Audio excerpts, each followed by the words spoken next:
UP सरकार के cabinet मंत्री ओम प्रकाश राजभर वाराणसी पहुंचे।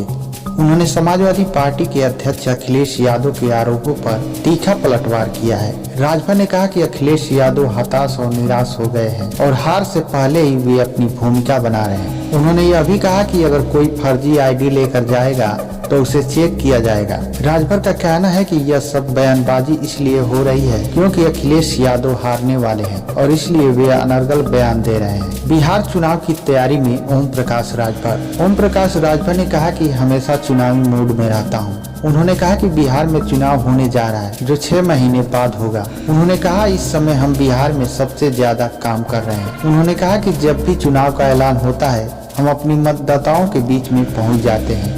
ओम प्रकाश राजभर ने कहा कि मैं 400 सीटों पर तैयारी कर रहा हूं। उन्होंने कहा कि आगे हम एनडीए गठबंधन के साथ ही मिलकर लड़ेंगे। उन्होंने कहा कि हम बूथ पर ग्राम सभा के हिसाब से अपना ग्राफ भी रखेंगे।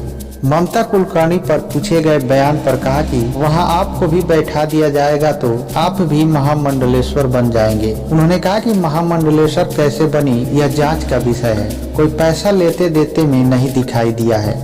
ओम प्रकाश राजभर ने दिल्ली चुनाव के परिणाम पर कहा कि 8 तारीख को गिनती होगी, दूध का दूध पानी का पानी हो जाएगा। वहीं विपक्ष द्वारा लगातार लिए जा रहे आरोपों पर उन्होंने कहा यह उनकी हताशा बता रही है।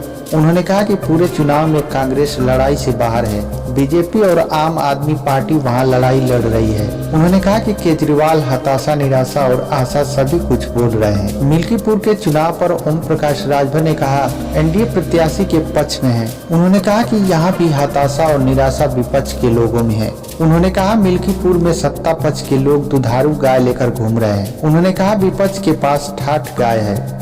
उन्होंने कहा जनता विकास चाहती है। उन्होंने कहा अगर रोने से वोट मिलने लगे तो लखनऊ से लेकर दिल्ली तक सब नेता रोना ही शुरू कर दें।